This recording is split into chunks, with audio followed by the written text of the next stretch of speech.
Hey gang, Brian Rehoff here at Custom Classics, just showing off a beautiful 1967 Corvette that we just finished the restoration on. This car came to us, it was a barn find that the owner had tracked for 20 plus years. The car was originally parked many years ago because the guy hit a deer with it, so the front end was hammered on it. Car's got some race history. It was an original 427 car, but the motor was long gone, and back when we got it, the quarters were flared, your typical 80s look type of race car thing. So we were able to find factory original quarters, and we put those on. We found an original front clip, because getting the front clip that we wanted out of Indiana was going to be about 8 months wait. So we were able to purchase a clip, have it shipped in here, so it's got an original Corvette front clip put on it to repair the deer hit on it. Don's up in Kenosha, Wisconsin, went through the engine and built it.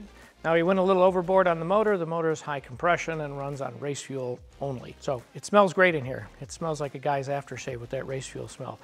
Car was done in its original color. As you see in our photos, the car came to us white with barn dust all over it.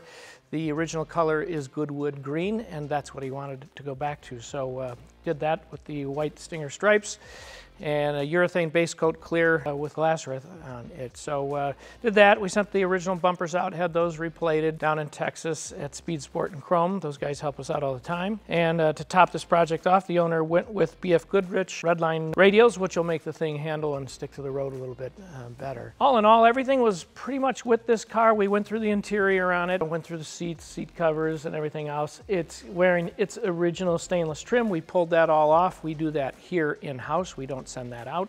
We did the front and we did the back, went through all the side glass, and we also spent a little extra time gapping this car.